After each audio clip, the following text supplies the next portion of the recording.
A colher tremeu na minha mão quando ouvi a voz da minha nora vindo da cozinha. Ele nem lembra de nada. Vamos pegar tudo. Meu coração parou. Não porque a frase fosse inesperada, mas porque finalmente confirmava o que eu vinha suspeitando há meses. Márcia, a mulher que meu filho Felipe trouxe para nossa família 5 anos atrás com aquele sorriso perfeito e aquelas palavras doces, estava me enterrando vivo. E o pior de tudo, meu próprio filho estava ao lado dela, em silêncio, deixando que aquelas palavras envenenadas fluíssem sem interrupção. Fingi que não ouvi nada. Continuei sentado na minha poltrona, a mesma onde minha falecida esposa Beatriz costumava me fazer companhia nas noites frias, enquanto eles acreditavam que eu estava dormindo. Mas não estava. Aos 68 anos, minha audição é melhor do que imaginam. E minha memória? Bem, minha memória é afiada como uma navalha escondida em veludo.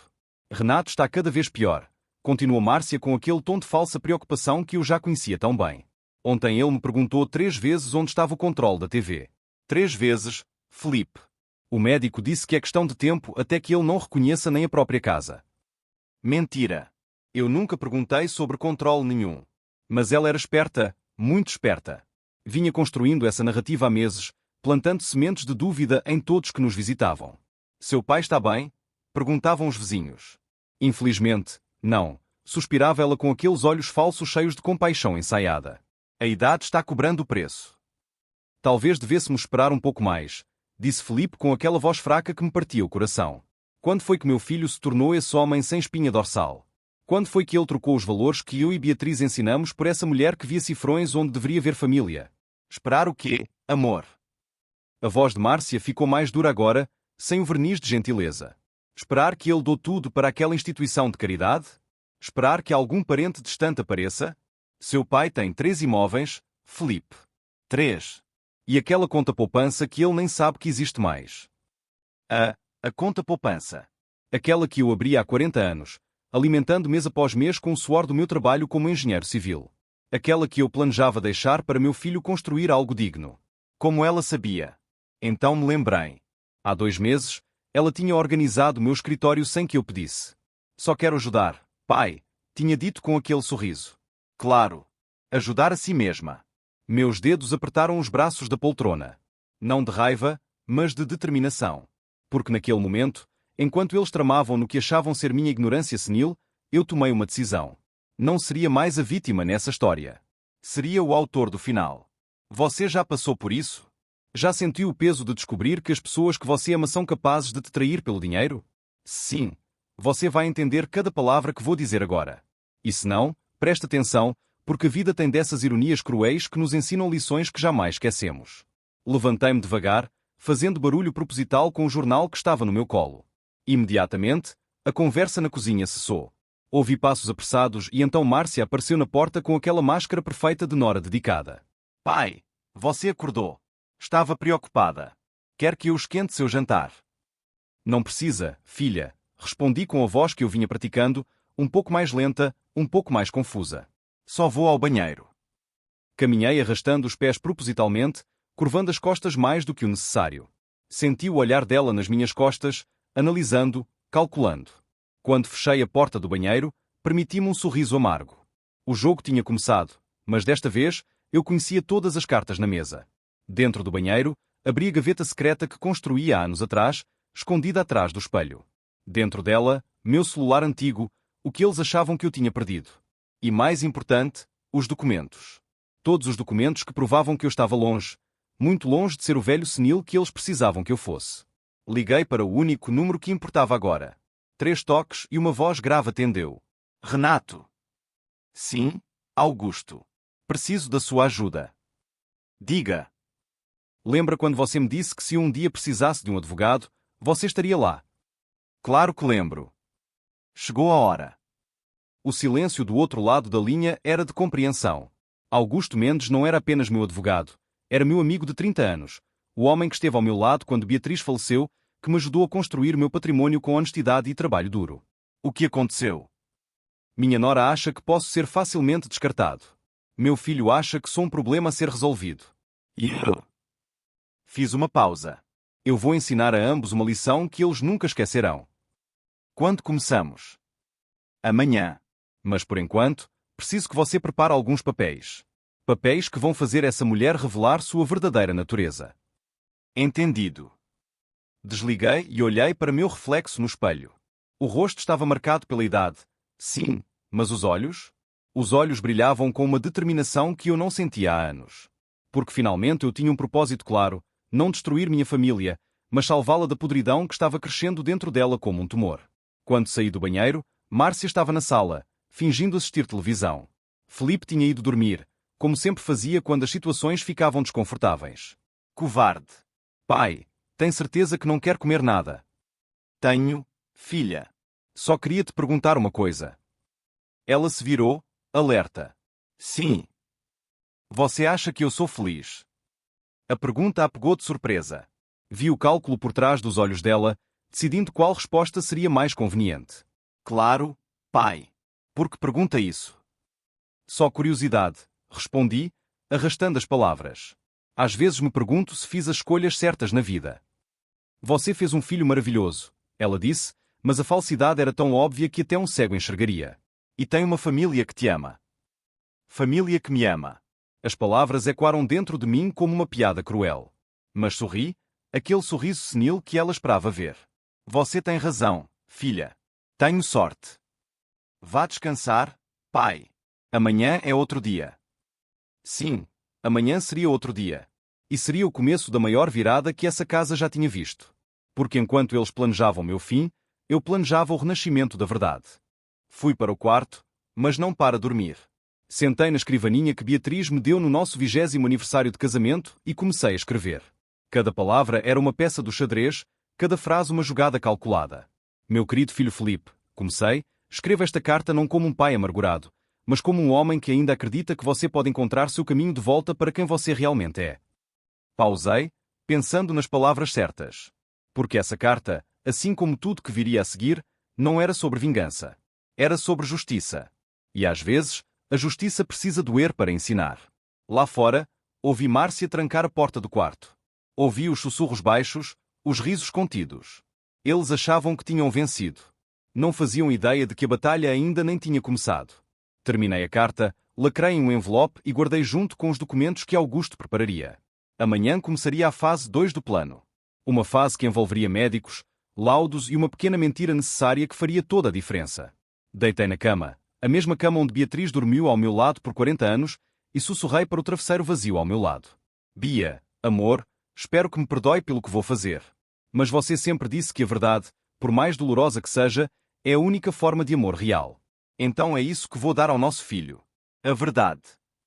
Fechei os olhos, mas não dormi. Como poderia? Amanhã, quando o sol nascesse, Renato Silva, o velho senil que esquecia onde estava o controle da TV, começaria a morrer. E no lugar dele, nasceria o homem que eles menos esperavam encontrar, alguém que lembrava de cada palavra, cada mentira, cada traição. E acredite, eu lembrava de tudo. O sol ainda não tinha nascido quando ouvi Márcia descendo as escadas. Seus passos eram silenciosos, calculados, como os de alguém que não quer ser descoberto. Fiquei imóvel na cama, respirando devagar, fingindo o sono profundo de quem não tem mais preocupações no mundo. Ela abriu a porta do meu quarto apenas uma fresta, o suficiente para confirmar que eu ainda estava descansando, e depois fechou com cuidado. Esperei 5 minutos. 10, 15. Quando tive certeza de que ela tinha voltado para o quarto dela, levantei-me em silêncio e vesti o terno cinza que Beatriz sempre dizia que me deixava elegante como nos velhos tempos. Hoje eu precisava estar elegante. Hoje, Renato Silva, o engenheiro respeitado, voltaria a existir, pelo menos por algumas horas. Saí de casa às 6 da manhã, antes que qualquer um deles acordasse. Deixei um bilhete na geladeira, fui caminhar no parque. Volto logo. Pai. Simples. Inofensivo. Exatamente o que um velho confuso faria. Mas eu não fui ao parque. Fui ao escritório de Augusto Mendes, localizado no centro da cidade, naquele prédio antigo de arquitetura colonial que resistia ao tempo assim como nossas amizades verdadeiras. A secretária, Dona Irene, me reconheceu imediatamente e seu rosto se iluminou. Senhor Renato. Que surpresa maravilhosa. Faz quanto tempo? Muito tempo, Irene. Augusto está. Está sim, e já te esperando. Pode entrar. O escritório de Augusto era como um museu vivo. Estantes de mogno repletas de livros jurídicos, diplomas nas paredes, fotografias antigas de processos vencidos e causas defendidas. E no centro de tudo, meu amigo, agora com 70 anos, cabelos completamente brancos, mas com aquele olhar penetrante que nunca perdeu a força. Renato, disse ele, levantando-se e me abraçando com força. Quando você me ligou ontem, confesso que fiquei preocupado. Mas vendo você aqui, assim, percebo que a situação é mais grave do que imaginei. Grave é pouco, Augusto. Sentei-me na cadeira de couro em frente à sua mesa. Eles estão planejando me tirar tudo. Conta-me tudo. Desde o início. E contém. Cada palavra que ouvi na noite anterior, cada suspeita que vinha acumulando nos últimos meses, cada pequena humilhação disfarçada de cuidado. Augusto me ouvia em silêncio, fazendo anotações ocasionais, seu rosto ficando cada vez mais sério. Entendo, disse ele quando terminei. E você quer fazer o que exatamente? Quero que ela revele quem realmente é. Não para me vingar, Augusto, mas para salvar meu filho. Felipe está cego, manipulado.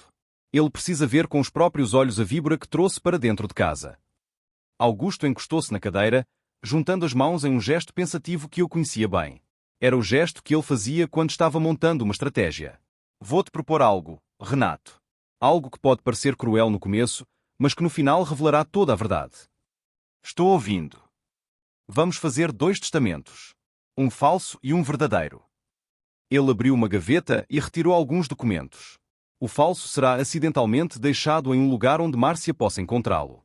Nele, você deixa tudo para Felipe e ela, sem restrições, sem condições. Apenas uma fortuna pronta para ser devorada. E o verdadeiro? O verdadeiro fica registrado em cartório hoje mesmo. Nele, você estabelece condições claras. A herança só será liberada se Felipe provar que está em pleno controle de suas decisões, livre de influências tóxicas. E se isso não acontecer em 5 anos, tudo vai para instituições de caridade que levam o nome de Beatriz.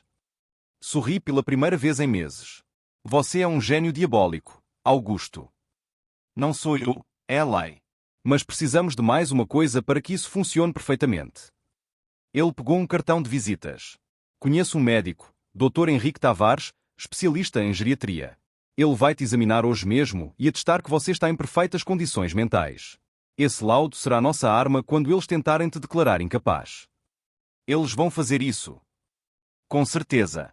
É a jogada óbvia. Se conseguirem um atestado médico dizendo que você não está apto para tomar decisões, podem tomar controle de tudo através de uma curatela. Mas se já tivermos um laudo recente provando o contrário, eles vão se estatelar. Passei as 2 horas seguintes assinando papéis, fazendo o exame médico completo e tendo uma conversa longa com o Dr. Henrique, que ficou impressionado com minha lucidez. Sr. Renato, o senhor está mais lúcido que a maioria das pessoas de 40 anos que atendo, disse ele, rindo. Quem quer que tenha dito que o senhor está senil, ou está cego, ou está mentindo. Ou está interessado na minha conta bancária, completei. Quando saí do escritório de Augusto, já eram quase 11 da manhã. Eu tinha em mãos o testamento falso, cuidadosamente preparado para parecer legítimo, e a certeza de que o verdadeiro estava seguro, registrado e protegido por lei. Agora vinha a parte teatral. Voltei para casa encontrando Márcia na sala, visivelmente irritada. Pai! Onde o senhor estava? Ficamos preocupadíssimos. Fui caminhar, filha. Deixei um bilhete. Um bilhete? Pai, o senhor saiu há 5 horas. 5 horas. Eu estava quase chamando a polícia. Felipe apareceu atrás dela, com o rosto marcado por uma preocupação que parecia genuína. Pelo menos meu filho ainda tinha um fiapo de humanidade. Pai, a Márcia está certa. Você não pode sair assim sem avisar. Mas eu avisei, insisti, fazendo minha voz soar confusa. Deixei o bilhete na geladeira? Ou foi no meu quarto? Não, acho que foi na cozinha. Fiz uma pausa, levando a mão à cabeça. Desculpa, às vezes eu esqueço mesmo. Vi o olhar de triunfo que passou rapidamente pelos olhos de Márcia. Ela estava adorando cada segundo daquilo. Tudo bem, pai, disse ela com aquela voz doce e falsa. Mas da próxima vez, me avise pessoalmente, está bem? É por sua segurança. Está bem, filha. Fui para o meu quarto e, propositalmente, deixei o envelope com o testamento falso meio escondido embaixo de alguns papéis na minha escrivaninha. Não óbvio demais, mas também não impossível de encontrar. Conhecendo Márcia, ela vasculharia meu quarto na primeira oportunidade. E não deu outra. Naquela mesma tarde, enquanto eu fingia cochilar na poltrona da sala, ouvi a porta do meu quarto se abrindo. Passos leves.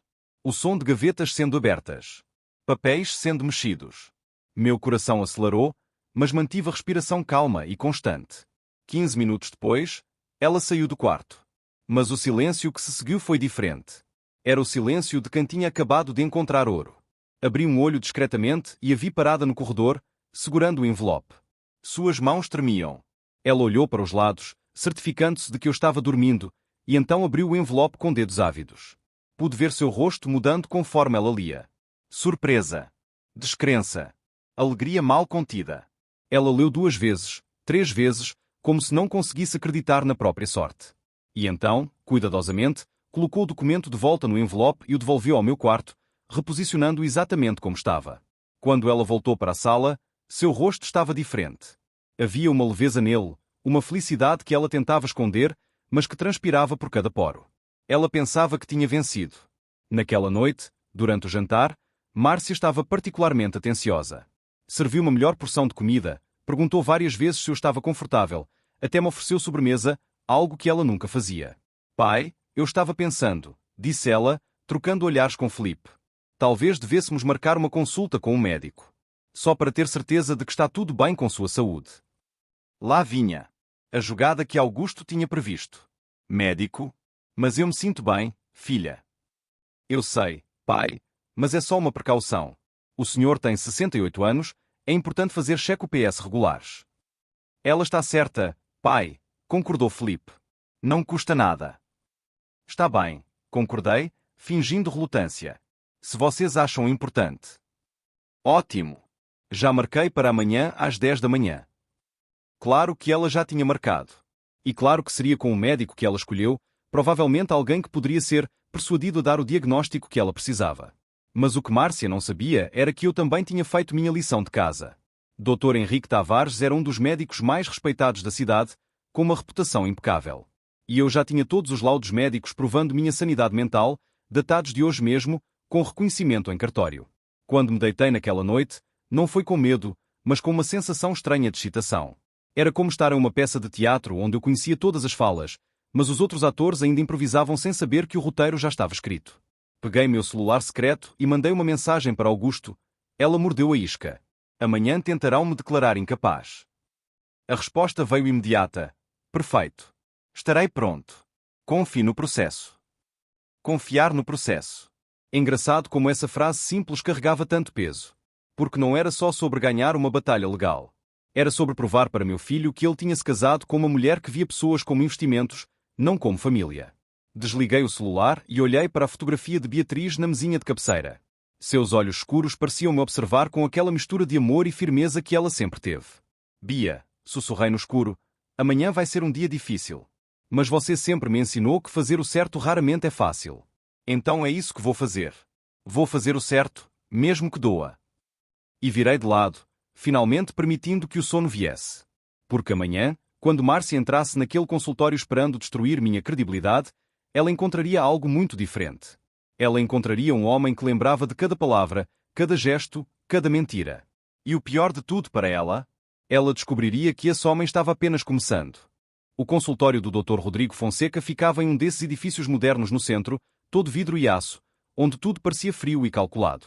Exatamente o tipo de lugar onde alguém como Márcia se sentiria confortável. Chegamos às 10 em ponto, ela e Felipe me ladeando como se eu fosse um prisioneiro sendo escoltado, não um pai sendo cuidado.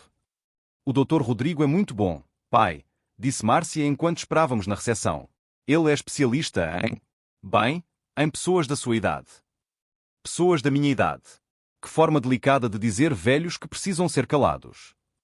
A recepcionista, uma moça jovem de sorriso profissional, chamou meu nome. Sr. Renato Silva? O doutor vai recebê-lo agora.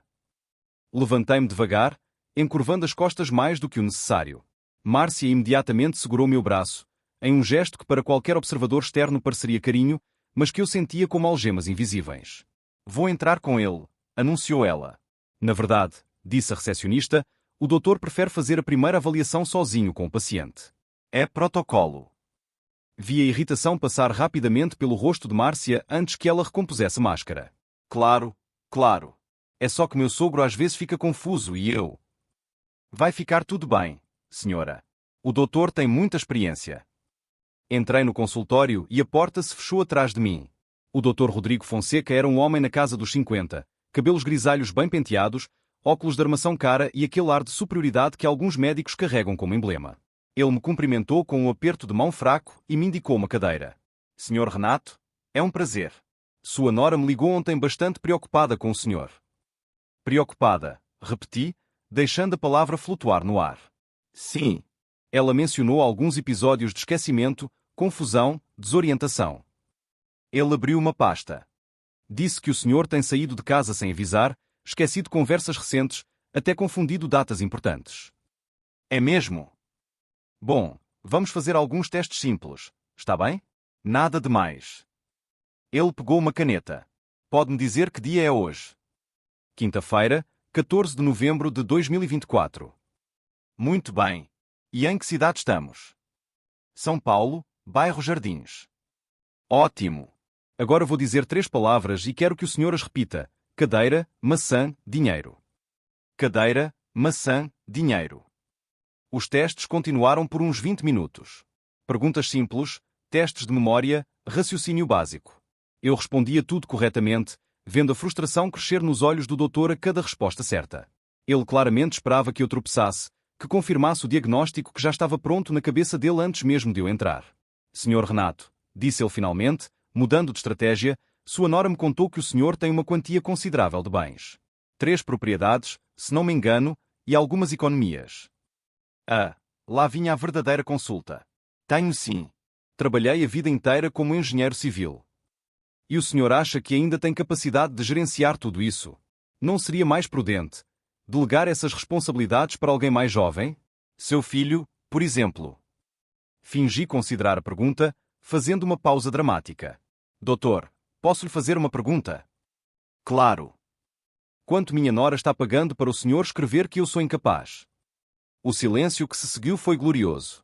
O rosto dele passou do bronzeado artificial para um vermelho vivo em questão de segundos. Isso é, Sr. Renato, isso é uma acusação extremamente grave. Grave é um médico comprometer sua ética por dinheiro, respondi, endireitando a postura e deixando cair a farsa do velho confuso. Mas não se preocupe, doutor. Não vou denunciá-lo ao Conselho de Medicina. Ainda não. Levantei-me e coloquei um envelope sobre a mesa dele. Isso aqui é uma avaliação médica completa que fiz ontem com o Dr. Henrique Tavares. Creio que o senhor o conheça. Ele tem 40 anos de experiência em geriatria e uma reputação impecável. Dr. Rodrigo abriu o envelope com mãos trêmulas. Enquanto lia, eu continuei. O laudo atesta que estou em perfeitas condições mentais. Memória excelente, raciocínio lógico preservado, capacidade de decisão intacta. Tudo carimbado, assinado e reconhecido em cartório. Então, o senhor tem 2 opções agora. Ele me encarou, pálido. Primeira opção. O senhor escreve um relatório honesto confirmando que estou bem. Segunda opção. O senhor escreve o que minha nora quer e eu processo ambos por tentativa de fraude e apropriação indébita. A escolha é sua, doutor. Nunca vi um homem suar tanto a um consultório com ar-condicionado. Ele abriu e fechou a boca várias vezes como um peixe fora d'água. Senhor Renato, eu não sabia. Ela me disse que o senhor realmente estava doente, que era para o bem do senhor. Claro que disse. E o senhor, profissional formado, com décadas de estudo, acreditou sem questionar porque o cheque era bom. Inclinei-me sobre a mesa. Escreva o relatório correto, doutor. E da próxima vez que uma nora preocupada aparecer com uma história conveniente, talvez o senhor queira examinar o paciente primeiro antes de vender seu diploma. Saí do consultório deixando-o afundado na própria vergonha. Na sala de espera, Márcia saltou da cadeira assim que me viu. E então, pai? O que o doutor disse? Disse que estou ótimo. Saúde de ferro. Sorri. Aliás, ele quer falar com vocês. Disse que tem algo importante para discutir. Vi a confusão no rosto dela, mas ela tentou disfarçar. Ah, que bom. Vamos lá, Felipe. Os dois entraram no consultório e eu fiquei na recepção. 5 minutos depois, saíram com expressões completamente diferentes. Márcia estava lívida, as mãos fechadas em punhos. Felipe parecia perdido, olhando de mim para ela sem entender nada. Vamos para casa, disse ela entre dentes. O caminho de volta foi silencioso. Eu observava pelo retrovisor a tensão no rosto dela, a forma como suas mãos apertavam a bolsa. Felipe dirigia mecanicamente, sem fazer perguntas, como sempre fazia quando algo incomodava. Quando chegamos em casa, Márcia foi direto para o quarto e bateu a porta. Eu fui para a cozinha, servi-me um copo d'água e esperei. Não demorou muito. Pai!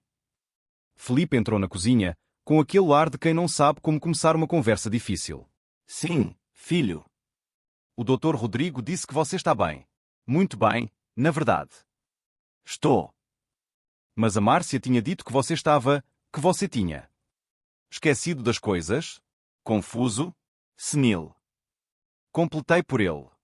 Eu sei o que ela disse, Felipe. A pergunta é, por que ela disse? Ele se sentou pesadamente na cadeira. Eu não entendo. Não entende ou não quer entender? Pai, a Márcia só quer o melhor para o senhor. Para nós. Para nós ou para ela? Deixei a pergunta pairar no ar. Filho, quando foi a última vez que você tomou uma decisão importante sem consultá-la primeiro? Ele abriu a boca para responder, mas nada saiu. Quando foi a última vez que você defendeu seu pai em vez de ficar em silêncio enquanto sua esposa me humilhava? Pai, isso não é justo. Não é justo. Minha voz subiu de tom. O que não é justo é ter criado um filho sozinho depois que sua mãe morreu. Ter trabalhado duplas jornadas para pagar sua universidade. Ter vendido meu carro para dar entrada no apartamento onde vocês moram.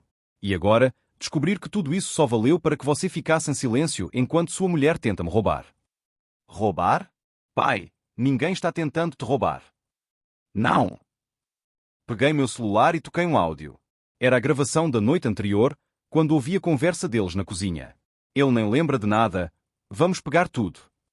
O rosto de Felipe ficou cinza. Ele reconheceu a voz de Márcia imediatamente. Isso deve ser um mal-entendido. Mal-entendido, repeti. Assim como foi um mal-entendido ela tentar subornar um médico para me declarar incapaz. Assim como foi um mal-entendido ela vasculhar meu quarto procurando documentos. Como você sabe disso? Porque eu não sou o velho senil que ela precisa que eu seja, filho. Eu sei exatamente o que está acontecendo na minha própria casa. A pergunta é, você sabe? Naquele momento, Márcia entrou na cozinha. Seus olhos estavam vermelhos, mas não de choro. Era raiva pura. Você nos gravou, disse ela, apontando para mim. Você nos espionou. Espionar? Na minha própria casa. Você é um manipulador. Um velho rancoroso que não aceita que precisa de ajuda. Ajuda? É assim que você chama tentar me declarar louco para pegar meu dinheiro. Dinheiro que vai ser do Felipe de qualquer forma. Você é egoísta demais para ver que estamos tentando proteger o futuro da nossa família. Nossa família. Olhei para Felipe. Filho, você concorda com isso? Ele estava paralisado, olhando de mim para ela, dividido entre a lealdade a um pai e a submissão a uma esposa. Pai, a Márcia só está preocupada com o nosso futuro. Com os filhos que vamos ter, com os filhos. Ri sem humor. Vocês estão casados há 5 anos, Márcia. 5 anos sem filhos. E sabe porquê? Porque você não quer filhos. Quer dinheiro. Isso não é verdade. Não. Abri uma gaveta e tirei outro documento. Essa é a clínica particular que você frequenta. Aquela que você disse para Felipe que era para tratamento de fertilidade. Só que não é. É uma clínica de estética. R$ 4.500 por mês em tratamentos que meu filho paga achando que é para ter netos que nunca vão chegar.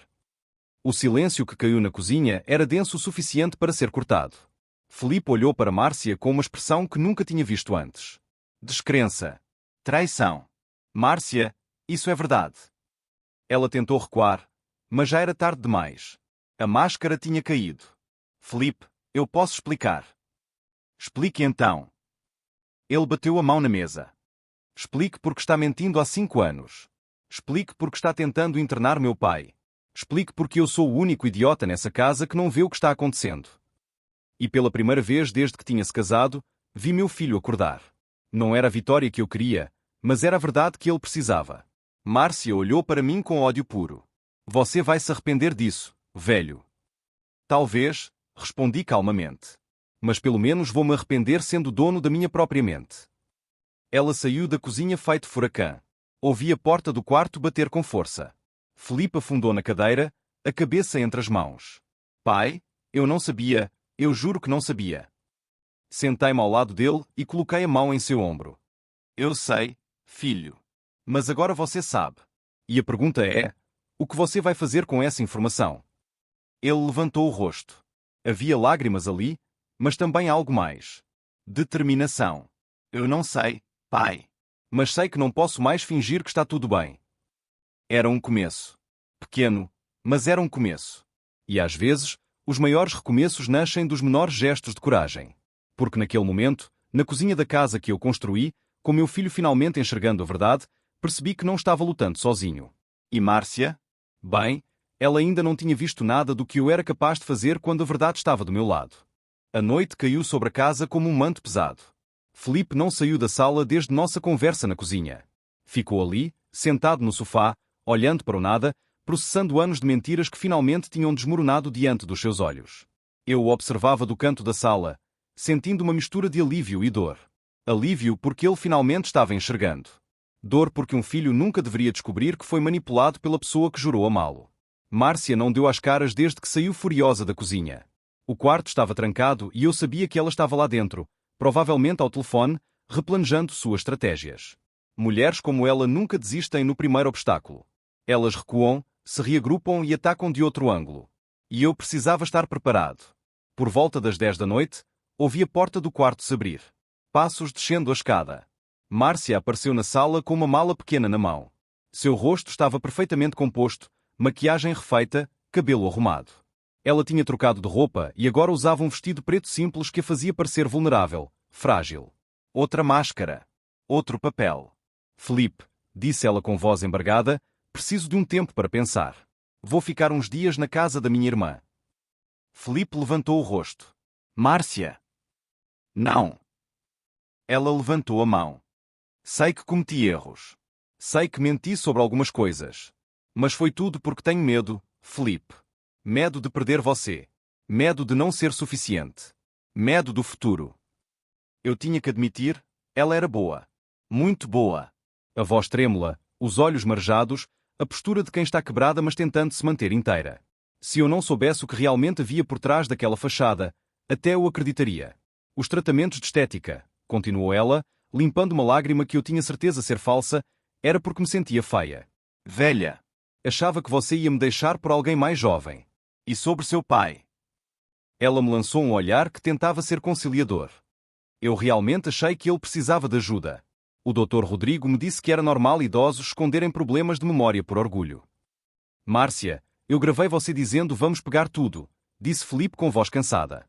Como você explica isso? Eu estava falando dos cuidados. Pegar tudo, todas as responsabilidades para tirar da costa do seu pai. Ele trabalhou a vida inteira, merece descansar. Ela se aproximou de Felipe, tentando tocar seu rosto, mas ele se afastou. A rejeição a fez recuar. Vejo que preciso de tempo para vocês processarem. Só me liguem quando estiverem prontos para conversar com calma. E saiu. Assim. Deixando no ar aquela performance perfeitamente ensaiada, aquelas justificativas que eram absurdas mas que, para um coração que ainda amava, poderiam parecer plausíveis. Quando a porta fechou, Felipe afundou ainda mais no sofá. Ela está mentindo, disse ele, mas sua voz não tinha certeza. Tinha esperança. Eu sei que é difícil aceitar, filho. Não, pai. Não é isso. É que eu quero acreditar nela. Mesmo sabendo que é mentira, uma parte de mim quer acreditar que existe uma explicação, que ela não é o que você está dizendo que ela é. Sentei-me ao lado dele. O amor nos faz acreditar no impossível. Sua mãe sempre dizia que o amor verdadeiro não é aquele que fecha os olhos para os defeitos, mas aquele que os enxerga e ainda assim escolhe ficar. Mas existe uma diferença entre defeitos e traição, Felipe. Como eu vou saber se é real ou não? Você já sabe. Só não quer admitir ainda. Ele ficou em silêncio por um longo momento. Então, como se algo tivesse rompido dentro dele, começou a falar. Eu sempre senti que algo estava errado. Pequenas coisas. A forma como ela sempre me fazia questionar minhas próprias memórias. Como ela tinha uma explicação para tudo, sempre me fazendo parecer que eu era paranoico ou exagerado. Como aos poucos fui deixando de ver meus amigos porque eles não eram boas influências. Como comecei a me afastar de você porque ela sempre tinha uma reclamação sobre algo que você fez ou disse. Fez uma pausa, a voz quebrando. E o pior, pai, é que eu deixei. Deixei ela me transformar em alguém que não reconheço mais. Deixei ela me afastar do único pai que tenho. E por quê? Por sexo? Por conveniência? Porque era mais fácil concordar do que lutar. Porque você confiou, respondi. E confiar não é fraqueza, filho. É humano. O erro dela não é culpa sua. Mas eu escolhi acreditar. Escolhi fechar os olhos quando deveria ter visto. Você tentou-me avisar há anos, quando eu disse que ia casar com ela. Você disse, filho, tenha certeza de que conhece quem ela realmente é. E eu achei que você estava sendo protetor demais, que você não queria me ver crescer. E eu queria que você crescesse. Só não queria que você crescesse com alguém que te faria menor. Nós ficamos ali, pai e filho, pela primeira vez em anos realmente conversando sem filtros, sem terceiros, sem máscaras. E percebi que, apesar de toda a dor, havia algo de belo naquele momento. Estávamos finalmente sendo honestos um com o outro. Mas a paz durou pouco. Por volta da meia-noite, meu celular tocou. Era Augusto. Renato, desculpe ligar tão tarde, mas há algo que você precisa saber. O que aconteceu? Márcia entrou com uma ação judicial hoje à tarde. Ela está pedindo uma avaliação de capacidade mental só através de um juiz. Alega que você está sob influência de terceiros, que está sendo manipulado e que corre risco de dilapidar seu patrimônio. Senti o sangue gelar. Ela pode fazer isso? Pode. E o que é pior, ela conseguiu um advogado muito bom. Arthur Machado. Ele é conhecido por ganhar casos impossíveis usando táticas questionáveis. O que fazemos? Amanhã de manhã, você, eu e Felipe vão ao meu escritório. Vamos preparar uma defesa sólida. Mas Renato, isso vai ficar feio. Ela não está mais apenas tentando pegar seu dinheiro. Ela está tentando destruir sua credibilidade publicamente. Desliguei o telefone com as mãos tremendo. Felipe tinha ouvido tudo. Ela entrou na justiça contra você, disse ele, não como pergunta, mas como constatação. Sim. Por dinheiro. Sim. Ele se levantou, e pela primeira vez vi nos olhos dele algo que não via há anos. Raiva.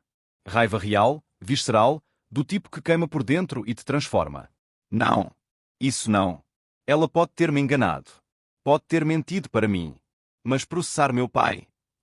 Ele pegou o casaco. Onde ela está? Felipe, não. Onde ela está, pai? Na casa da irmã, em Pinheiros. Então é lá que vou. Filho, espera até amanhã. Espero estarmos mais calmos. Não quero estar calmo. Ele gritou, e o som ecoou pela casa vazia. Estou cansado de estar calmo. Cansado de ser o bonzinho que aceita tudo. Cansado de ser manipulado. Vou até lá e vou falar exatamente o que penso dela. Tentei segurá-lo, mas ele já estava saindo. Ouvi o carro ligar, os pneus cantando no asfalto. E fiquei ali, sozinho na sala, me perguntando se tinha feito a coisa certa. Se expor a verdade tinha valido a pena quando o preço era ver meu filho destruído. Mas então lembrei das palavras de Beatriz, em uma noite anos atrás, quando Felipe era apenas um menino e tinha mentido sobre ter quebrado um vaso. Renato, ela tinha dito, quando você ama alguém de verdade, deixa ele enfrentar as consequências das próprias escolhas. Porque só assim ele aprende a fazer escolhas melhores. Será que Felipe estava pronto para enfrentar as consequências? Será que eu estava pronto para vê-lo sofrer no processo? Sentei-me na poltrona e fechei os olhos. A casa estava em silêncio, mas minha mente gritava com 1000 perguntas sem respostas. E então, no meio daquela tempestade interna, meu celular vibrou novamente. Era uma mensagem de um número desconhecido. Senhor Renato, sou eu, Dr. Rodrigo Fonseca. Preciso falar com o senhor urgentemente. Márcia me procurou de novo hoje. Ela está oferecendo o dobro do dinheiro. E não é só isso. Ela tem outros planos. Planos que o senhor precisa saber. Por favor, me ligue. Meu coração disparou. Outros planos? Que outros planos? Disquei o número imediatamente. Dr. Rodrigo. Senhor Renato, obrigado por ligar. Olha, eu sei que agi errado antes, e o senhor tinha todo o direito de me expor. Mas depois que vocês saíram do meu consultório, fiquei pensando. E quando ela me ligou de novo hoje, oferecendo mais dinheiro, decidi gravar a conversa. E o que ela disse? Ela falou que se o senhor não aceitasse ir por bem, ela ia fazer ir por mal. Que tinha contatos com pessoas que poderiam garantir que o senhor tivesse um acidente que justificasse interná-lo a uma clínica psiquiátrica. Senti o chão sumir sob meus pés. Ela disse isso? Literalmente. Literalmente. E tem mais. Ela mencionou que já tem papéis prontos, laudos falsos, testemunhas dispostas a dizer que o senhor anda violento e confuso. Senhor Renato, essa mulher não está apenas atrás de dinheiro. Ela quer te destruir. Por quê? Porque tanto ódio. Porque o senhor é a única coisa entre ela e uma fortuna. E pessoas assim não veem obstáculos como humanos. Veem como problemas a serem eliminados. Desliguei o telefone sentindo o mundo girar. Márcia não estava apenas tentando me roubar. Estava planejando me destruir completamente. E Felipe estava indo direto ao encontro dela, sozinho, vulnerável, sem saber do perigo real que ela representava. Peguei meu celular com mãos trêmulas e liguei para meu filho. 1 vez. 2 vezes. 3 vezes. Caixa postal. Felipe, atenda. Por favor, filho, atenda. Nada. Liguei para Augusto de novo. Augusto, chama a polícia. Agora. Márcia está planejando me internar à força. E Felipe foi atrás dela sem saber de nada. Renato. Calma. Vou. Não tem calma. Gritei. Meu filho está em perigo. E foi naquele momento, naquele segundo de puro desespero, que ouvi o som que mudaria tudo. A porta da frente se abrindo. Passos cambaleantes. E a voz de Felipe, fraca, quebrada. Pai, você tinha razão. Sobretudo. Corri até a entrada e o que vi me gelou o sangue. Felipe estava pálido, com uma mancha de sangue na camisa, segurando o braço. Filho, o que aconteceu? Ela tentou, o namorado dela estava lá. Pai, ela tem um namorado. E quando comecei a gritar com ela, ele me empurrou. Bati a cabeça na quina da mesa. O mundo parou. Não era apenas traição financeira. Era traição de todas as formas possíveis. E meu filho tinha pagado o preço por descobrir. Segurei Felipe, ajudando-o a entrar, minha mente correndo em 1000 direções. Porque agora não era mais sobre dinheiro ou herança ou orgulho. Era sobre proteger meu filho de um perigo que eu tinha subestimado. E Márcia? Ela tinha acabado de cometer o maior erro da vida dela. Porque ninguém, absolutamente ninguém, machuca meu filho e sai impune. O sangue na camisa de Felipe estava fresco, manchando vermelho vivo contra o tecido branco. Minhas mãos tremiam enquanto o ajudava a sentar no sofá, meu coração martelando tão forte que eu podia ouvi-lo nos ouvidos. 68 anos vividos, tantas batalhas enfrentadas, tantas noites difíceis superadas, mas nada, absolutamente nada, tinha-me preparado para ver meu filho sangrando por causa de uma mulher que ele amou. Felipe, olha para mim, disse, segurando seu rosto entre minhas mãos. Seus olhos estavam desfocados, vidrados. Filho, você bateu forte a cabeça. Eu não sei, pai. Tudo aconteceu tão rápido. Ele levou a mão à testa e gemeu de dor. Quando cheguei lá, ela estava com um homem. Na sala, rindo, bebendo vinho. Como se nada tivesse acontecido. Como se ela não tivesse acabado de me destruir. Quem era ele? Não sei. Ela me apresentou como um amigo. Mas eu vi, pai. Vi a forma como ele a tocava. Como ela o olhava. E quando comecei a gritar, quando falei que sabia de tudo, ela riu. Ela riu na minha cara e disse que eu sempre fui ingênuo demais. A raiva que senti naquele momento era diferente de tudo que já tinha experimentado. Não era a raiva quente e explosiva da juventude. Era algo gelado, calculado, mortal. O tipo de raiva que transforma homens comuns em forças imparáveis. E o sangue? O namorado dela me empurrou. Disse para eu parar de fazer escândalo. Eu tentei revidar, mas escorreguei e bati a cabeça na quina da mesa de centro. Quando levantei, estava sangrando e ele riu também. Os dois riram de mim, pai. Peguei o telefone e liguei para Augusto novamente. Ele atendeu no primeiro toque. Renato. Meu filho está machucado. Márcia e um comparsa dele agrediram Felipe. Preciso de uma ambulância e da polícia. Agora. Já estou ligando. Fique calmo e não deixe ele dormir se houver suspeita de concussão. Desliguei e voltei minha atenção para Felipe. Peguei uma toalha limpa da cozinha, molhei com água fria e pressionei gentilmente contra o ferimento em sua testa. Ele fez uma careta de dor. Desculpa, filho. Preciso estanque o sangramento.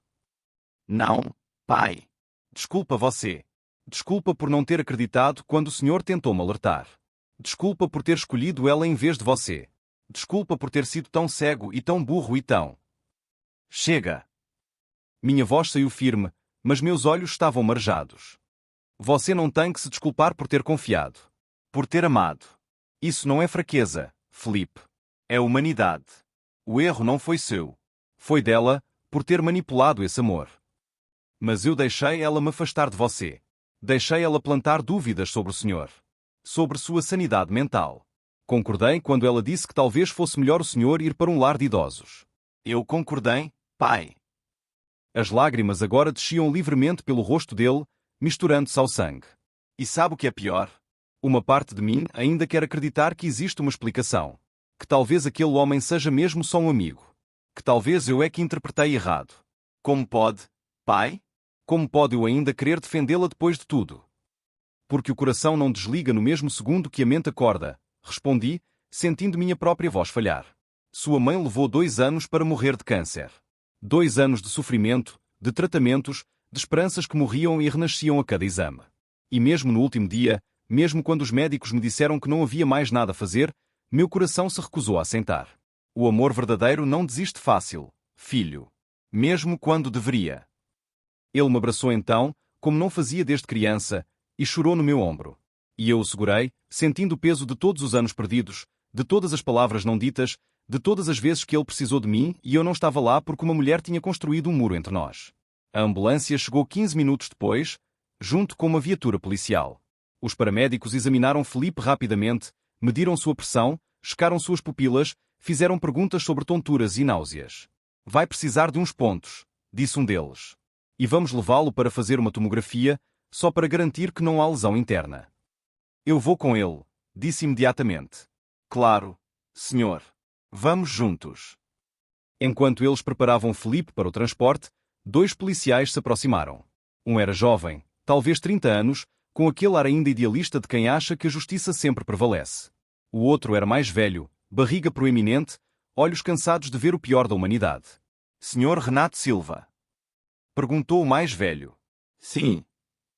Sou o sargento Duarte. Precisamos que o senhor nos conte o que aconteceu. Contei tudo. Desde o momento em que ouvi a conversa de Márcia na cozinha até Felipe chegando em casa sangrando. Não omiti nada, não exagerei nada. Apenas a verdade nua e crua. O sargento fazia anotações, o rosto cada vez mais sério. Quando terminei, ele trocou um olhar com o parceiro mais jovem. Senhor Renato, o senhor tem provas dessas acusações? Gravações, documentos, testemunhas. Tenho gravações. Tenho laudos médicos. Tenho o testemunho do meu advogado e até de um médico que ela tentou subornar.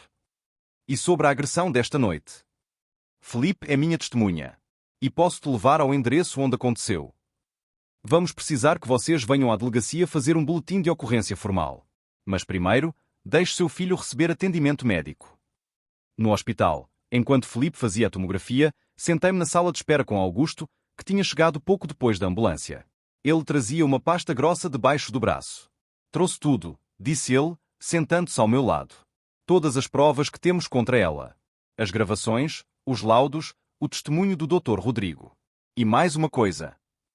Ele abriu a pasta e tirou um documento. O que é isso? Uma investigação particular que encomendei há 3 dias, quando você me ligou pela primeira vez. Eu tinha um pressentimento e quis ter certeza. Ele me passou o documento. Márcia Silva, ou melhor, Márcia Oliveira, não é quem ela diz ser. Comecei a ler e senti o chão se abrir sob meus pés. Márcia tinha sido casada antes. 2 vezes. O primeiro marido tinha morrido em circunstâncias suspeitas, uma queda acidental da escada, 3 meses depois de fazer um testamento deixando tudo para ela. O caso foi arquivado como acidente doméstico, mas a família dele tentou contestar, alegando que ele tinha sido empurrado. Não conseguiram provar nada. O segundo marido estava vivo, mas em um asilo psiquiátrico. Tinha sido internado após ela conseguir uma avaliação médica declarando incapaz. Tomou controle de todos os bens dele e depois o abandonou na instituição. Ele tinha 63 anos na época. Agora tinha 71 e, segundo o relatório, estava perfeitamente são mentalmente, mas sem recursos para sair de lá. Meu Deus, sussurrei. Ela fez isso antes. Várias vezes. Ela é uma predadora profissional, Renato. E você ia ser a próxima vítima. Senti náusea subindo pela garganta. E Felipe? Felipe era o veículo. Ela o escolheu porque ele era seu filho. Porque tinha acesso à sua vida, à sua casa, à sua confiança. Ele foi usado desde o início. Sim. E quando ela percebeu que você não seria tão fácil de manipular quanto os anteriores, partiu para métodos mais extremos. Fechei os olhos, deixando aquela informação penetrar. Meu filho tinha sido usado como ferramenta para me destruir. E por pouco não funcionou. O que fazemos agora? Agora? Agora levamos tudo isso para a polícia. Com essas provas, ela não vai conseguir apenas processar você. Ela vai ser investigada por estelionato, fraude, possivelmente por homicídio culposo no caso do primeiro marido e definitivamente por agressão no caso do Felipe. Ela vai tentar fugir. Provavelmente. Mas já tomei a liberdade de informar as autoridades. Ela está sendo monitorada enquanto falamos. Naquele momento, a médica saiu da sala de exames. Familiares de Felipe Silva. Levantei-me imediatamente. Sou o pai. A tomografia não mostrou nenhuma lesão grave. Ele teve uma concussão leve e vai precisar de observação por 24 horas, mas deve-se recuperar completamente. Já fizemos os pontos no corte. Foram 6. O alívio que senti foi tão intenso que minhas pernas quase cederam. Augusto me segurou pelo braço. Posso vê-lo? Claro. Ele está acordado e pedindo por você. Felipe estava sentado na maca, uma bandagem branca na testa, os olhos ainda levemente vidrados pelos analgésicos que lhe deram. Mas quando me viu, sorriu. Um sorriso fraco, cansado, mas genuíno. Oi, pai. Oi, filho. Segurei sua mão. Como você está? Doendo. Envergonhado. Mas vivo. Ele apertou minha mão. Obrigado por não desistir de mim. Mesmo quando eu desisti de nós. Pais nunca desistem dos filhos. Mesmo quando os filhos esquecem disso. Ele olhou para Augusto, que estava na porta. Senhor Augusto, ouviu que vocês conversaram lá fora. Sobre o passado dela. Sobre os outros homens. Felipe, você precisa descansar. Não, preciso falar. Ele se sentou mais ereto, fazendo uma careta de dor. Preciso dizer que sinto muito. Sinto muito por ter sido tão idiota. Por ter acreditado em cada mentira. Por ter deixado ela quase destruir a única família que me resta. Você não consegue imaginar como é descobrir que a pessoa que você amava nunca existiu. Que tudo foi uma mentira cuidadosamente construída. Que cada beijo, cada promessa, cada eu te amo foi calculado para um fim específico. Se você já passou por algo assim, você sabe. E se não passou, espero que nunca passe. Filho, disse eu, você não tem que se sentir idiota por ter um coração bom. Ela é que deveria se sentir monstruosa por ter abusado dele. A médica voltou então com papéis de alta. Ele pode ir para casa, mas alguém precisa ficar de olho nele. Sem esforço físico por pelo menos uma semana. Eu cuido dele, disse imediatamente. Quando saímos do hospital, já era quase 3 da manhã. O céu estava claro, sem nuvens, e as estrelas brilhavam com uma intensidade que parecia irreal. Ajudei Felipe a entrar no carro de Augusto, que tinha-se oferecido para nos levar. Amanhã vamos à delegacia, disse Augusto enquanto dirigia. Vamos formalizar tudo. E Renato? Sim. Você salvou seu filho. Percebe isso? Se não tivesse agido quando agiu, se tivesse ficado calado e aceitado o papel de velho senil que ela queria que você interpretasse, Felipe estaria sozinho nisso agora. Sem recursos, sem apoio, provavelmente a uma situação muito pior. Olhei para meu filho no banco de trás, dormindo com a cabeça apoiada na janela, e soube que Augusto tinha razão. A batalha não tinha terminado. Márcia ainda estava lá fora, provavelmente planejando seu próximo movimento. Mas pela primeira vez em meses, eu não estava sozinho. Tinha meu filho de volta. Tinha a verdade do meu lado. E tinha a determinação de um homem que finalmente entendeu que algumas batalhas não são sobre ganhar. São sobre proteger quem você ama, custe o que custar. Amanhã chegou rápido demais. Não tinha dormido, apenas fechado os olhos por alguns minutos aqui e ali, sempre atento aos sons vindos do quarto de Felipe. A médica tinha sido clara. Observação constante por 24 horas. Qualquer sinal de confusão, vomito ou sonolência excessiva e eu deveria levá-lo de volta ao hospital imediatamente. Mas Felipe dormiu tranquilamente. Bem, tão tranquilamente quanto alguém pode dormir depois de descobrir que sua vida inteira foi uma mentira cuidadosamente orquestrada. Às 7 da manhã, preparei café forte, do jeito que Beatriz costumava fazer quando tínhamos dias difíceis pela frente. O cheiro preencheu a casa, trazendo memórias de manhãs mais simples, quando nossos maiores problemas eram decidir o que comer no jantar ou qual filme assistir no fim de semana. Felipe desceu as escadas devagar, uma mão apoiada na parede, a outra segurando a cabeça. A bandagem branca contrastava com seu cabelo escuro. Bom dia, filho. Como está se sentindo? Como se um caminhão tivesse passado por cima da minha cabeça. Ele se sentou à mesa com cuidado. Mas estou vivo. É um começo. Servi o café e sentei-me na frente dele. Por um momento, apenas observamos um ao outro em silêncio. Havia tanto a ser dito, tantas feridas a serem curadas, mas às vezes o silêncio compartilhado vale mais que 1000 palavras. Pai, disse ele finalmente, obrigado. Por tudo. Por não ter desistido de mim mesmo quando eu tinha desistido de nós. Felipe, você é meu filho. Eu nunca vou desistir de você. Nunca. Ele assentiu, os olhos marejados. E agora? O que acontece agora? Agora vamos à delegacia. Vamos registrar tudo formalmente. E depois? Fiz uma pausa. Depois vamos reconstruir nossa relação, nossa confiança, nossa família.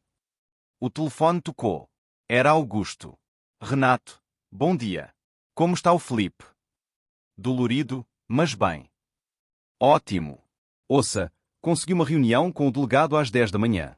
É importante que vocês tragam tudo. As gravações, os laudos médicos, e Felipe precisa estar preparado para dar seu depoimento sobre a agressão.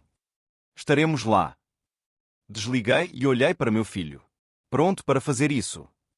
Não. Mas vou fazer de qualquer forma. Chegamos à delegacia às 9h45. O prédio era velho, paredes pintadas daquela cor verde clara institucional que parece existir apenas em repartições públicas.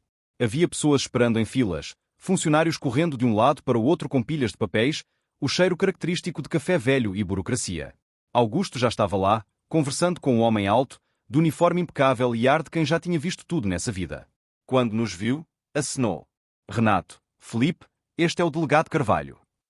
O delegado nos cumprimentou com um aperto de mão firme. Seus olhos eram atentos, analíticos, do tipo que vê além das palavras que você diz. Senhor Renato, Senhor Felipe, o Dr. Augusto me passou por cima do caso. É grave. Muito grave. Ele nos conduziu até uma sala mais reservada. Vamos começar do início. Quero ouvir tudo, cada detalhe, não importa quão pequeno pareça. Passamos as próximas 2 horas relatando tudo. Cada conversa, cada mentira, cada manipulação. Mostrei as gravações, os documentos sobre os ex-maridos de Márcia, os laudos médicos falsos que ela tinha tentado conseguir. Felipe, com a voz embargada, contou sobre a agressão da noite anterior, descrevendo o homem que estava com Márcia, o empurrão, a queda, a forma como os dois riram enquanto ele sangrava. O delegado fazia anotações meticulosas, parando ocasionalmente para fazer perguntas específicas. E esse homem que estava com ela ontem, Sr. Felipe, o senhor conseguiria identificá-lo? Sim, com certeza. Ótimo. Vamos precisar disso. Ele se virou para mim. Sr. Renato, com base no que o senhor me mostrou, vou abrir uma investigação formal contra Márcia Oliveira.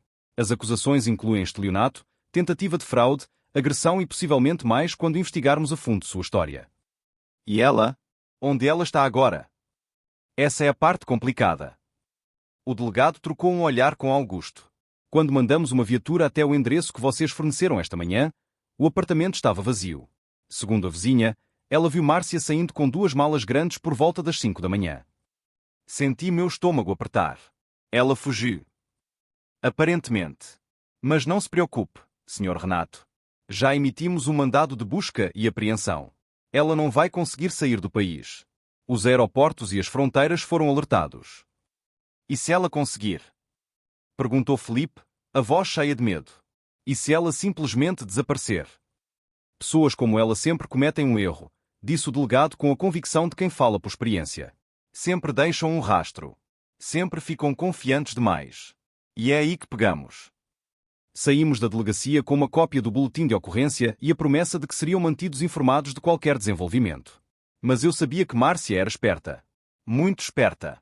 Ela tinha fugido de situações ruins antes e provavelmente tinha um plano B, C e D guardados. Pai, disse Felipe quando entramos no carro, eu estou com medo. De quê, filho? De que ela volte. De que ela tente algo pior. Ela conhece nossa casa, nossas rotinas, nossos pontos fracos. Ele tinha razão em estar com medo. Pessoas acuadas são perigosas. E Márcia não era apenas acuada, era uma predadora que tinha sido exposta. Vamos tomar precauções, disse eu, mais para me convencer do que a ele. Vamos trocar as fechaduras, instalar câmaras, talvez até contratar segurança. Isso vai ser nossa vida agora. Olhando por cima do ombro o tempo todo. Não tinha resposta para isso. Porque ele tinha razão.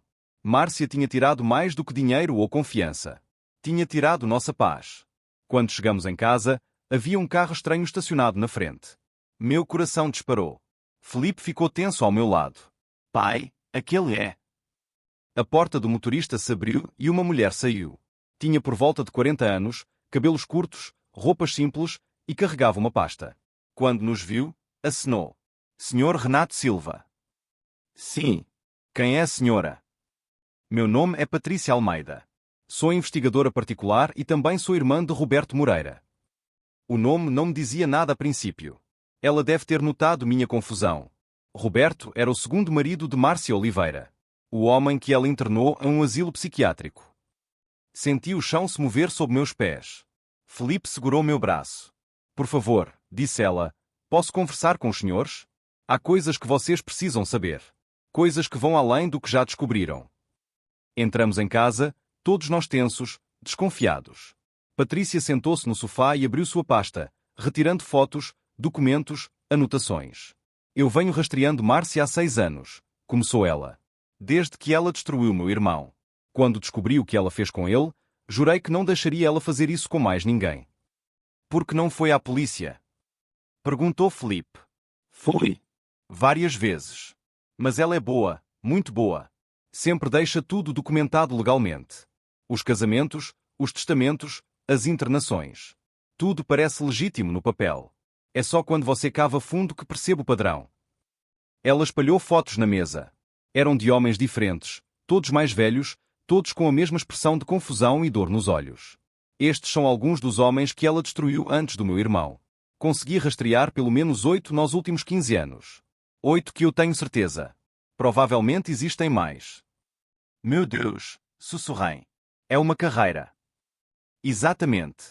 Ela escolhe homens mais velhos, viúvos ou divorciados, que têm patrimônio mas também têm filhos adultos. Os filhos são importantes porque dão acesso à vida do pai. Ela seduz o filho primeiro, geralmente os mais vulneráveis, os que buscam aprovação ou amor. Casa rápido. E então começa o trabalho de isolar o pai, plantando dúvidas, criando conflitos. Felipe tinha ficado pálido. Cada palavra de Patrícia era como um soco.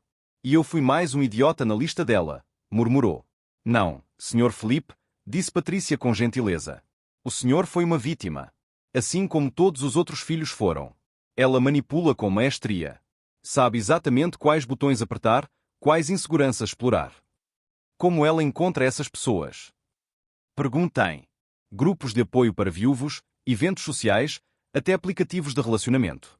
Ela cria perfis falsos, se aproxima devagar, constrói confiança. É paciente. Às vezes leva meses, até 1 ano, para o golpe completo. E ninguém nunca conseguiu pará-la. Quase. Há 2 anos, um dos filhos de uma vítima dela conseguiu juntá-la em flagrante tentando falsificar documentos. Mas ela tinha um álibi, testemunhas pagas, tudo preparado. O caso foi arquivado por falta de provas. Patrícia me olhou diretamente nos olhos. Mas desta vez é diferente, Sr. Renato. Desta vez ela cometeu erros. A agressão ao seu filho, as gravações que o senhor tem, o testemunho do Dr. Rodrigo. São erros que ela não cometeu antes porque ficou confiante demais. Então há uma chance de prendê-la de verdade. Mais do que uma chance. Com o que vocês têm, mais o que eu coletei ao longo dos anos, podemos construir um caso sólido. Mas preciso da ajuda de vocês. O que precisa que façamos? Primeiro, preciso que mantenham um perfil baixo. Ela vai tentar se comunicar, seja através de terceiros, mensagens anonimas, qualquer coisa para testar vocês. Não respondam. Não engajem. Segundo, preciso de acesso a tudo que ela deixou para trás. Roupas, objetos pessoais, computador se tiver. Qualquer coisa pode ter uma pista. Felipe se levantou. O quarto. Ela tinha um escritório montado em um dos quartos. Nunca me deixava entrar lá. Perfeito. Posso ver. Subimos até o quarto que Márcia tinha transformado em seu espaço pessoal. A porta estava trancada, mas Felipe tinha a chave. Quando abrimos, o que encontramos foi perturbador. As paredes estavam cobertas de anotações, fotos, documentos. Era como entrar na mente de uma predadora. Havia fotos minhas, de Felipe, de Augusto, até de Beatriz. Havia anotações sobre nossas rotinas, nossos hábitos, nossas vulnerabilidades. E no canto, uma caixa de arquivos cheia de pastas. Patrícia abriu uma das pastas e seu rosto ficou grave. Isto aqui é ouro puro. São planos detalhados. Datas, valores, contatos. Ela documentou tudo. Porque alguém documentaria os próprios crimes? Perguntou Felipe, confuso. Controle. Pessoas como ela precisam se sentir no controle. E também porque ela realmente acreditava que nunca seria pega. Essa arrogância é o que vai derrubá-la. Passamos as próximas horas fotografando tudo, catalogando cada documento, cada anotação. E quanto mais descobríamos, mais assustador ficava. Márcia não só tinha planejado me roubar, tinha planejado me internar à força, fazer Felipe assinar procurações e até, segundo uma anotação datada de 3 semanas atrás, acelerar o processo natural se necessário. Acelerar o processo natural, li em voz alta. Ela estava planejando me matar. O silêncio que se seguiu era pesado. Felipe estava tremendo. Pai, eu trouxe essa pessoa para dentro da nossa casa. Eu quase deixei ela te matar. Não, filho. Segurei seus ombros firmemente. Você não sabia. Não podia saber. E é por isso que vamos garantir que ela pague por tudo que fez. Não só a nós, mas a todas as outras vítimas. Patrícia fechou a última pasta e nos olhou. Com isso aqui, junto com as provas que já têm, podemos não só prendê-la, mas garantir que ela nunca mais saia. Estamos falando de múltiplas acusações, em diferentes estados, possivelmente até tentativa de homicídio. E meu irmão? Sua voz falhou. Depois de tudo isso, posso tirar meu irmão daquele lugar horrível. Vamos fazer mais que isso. Vamos provar que a internação foi fraudulenta e processar ela por todos os danos. Era tarde quando Patrícia finalmente saiu, levando cópias de tudo que encontramos. Felipe e eu ficamos sozinhos na sala, exaustos física e emocionalmente. Pai, disse ele, quebrando o silêncio, como o senhor conseguiu? Conseguir ver através dela quando eu não consegui. Experiência, filho. E talvez porque eu já tinha amado antes. Amado de verdade. Sua mãe me ensinou como é o amor verdadeiro, então reconheci a falsificação quando ela apareceu. Ele pensou sobre isso por um momento. Vou conseguir confiar em alguém de novo algum dia. Vai. Não hoje, não amanhã. Mas um dia. Porque a alternativa é viver com medo, e isso não é viver. Naquela noite, pela primeira vez em semanas, dormi profundamente. Não porque o perigo tinha passado, mas porque finalmente tinha esperança de que justiça seria feita. E você, que está acompanhando essa história, já parou para pensar quantas vezes deixamos passar sinais porque queremos acreditar no melhor das pessoas? Quantas vezes fechamos os olhos para o óbvio porque a verdade dói demais? Deixa um comentário contando sua experiência, porque histórias como essa precisam ser compartilhadas para que mais pessoas abram os olhos antes que seja tarde. Mas a paz durou pouco. Porque às 3 da manhã, meu celular tocou. Era um número desconhecido. Atendi com o coração já disparado. Alô? Uma voz distorcida, irreconhecível, disse apenas 6 palavras que gelaram meu sangue. Você deveria ter aceitado o asilo. E desligou. A ligação me deixou gelado, mas não paralisado. Acordei Felipe imediatamente e liguei para Augusto e o delegado Carvalho. Em 30 minutos, havia 2 viaturas na frente de casa e um rastreamento em curso para localizar de onde a ligação tinha vindo. Torre de celular em Campinas, disse o delegado após 15 minutos. Ela está fugindo para o interior. Mas eles não sabiam que Patrícia tinha colocado um rastreador GPS discreto em um dos pertences que Márcia levou sem perceber. Uma bolsa que ela achava ser apenas uma de suas malas. Tenho, disse Patrícia ao telefone 1 hora depois. Ela está em um posto de gasolina na rodovia em Anguera. Já alertei a polícia rodoviária. A prisão aconteceu ao amanhecer. Márcia foi detida quando tentava trocar de carro com o comparsa, o mesmo homem que agrediu Felipe. Encontraram 180 mil reais em dinheiro vivo, passaportes falsos e documentos forjados. Levou 3 meses até o julgamento. Nesse tempo, mais 7 vítimas apareceram. Felipe fez terapia, reconstruiu sua autoestima e, pela primeira vez em anos, voltou a sorrir de verdade. No dia da sentença, sentamos juntos no tribunal. Quando o juiz anunciou, Márcia Oliveira condenou-a a 18 anos de reclusão por estelionato múltiplo, fraude, agressão e tentativa de homicídio, senti um peso imenso sair dos meus ombros. Ela me olhou da cadeira dos rãos, os olhos cheios de ódio. Mas eu apenas segurei a mão do meu filho e sorri. Porque finalmente estávamos livres. Hoje, Felipe trabalha na fundação que criamos para ajudar vítimas de golpes emocionais. Roberto, o irmão de Patrícia, saiu do asilo e está se recuperando. E eu? Aprendi que a velhice não é sinônimo de fraqueza. Porque quando você lembra de cada palavra, de cada mentira, de cada traição, você não é vítima. Você é o autor do seu próprio final.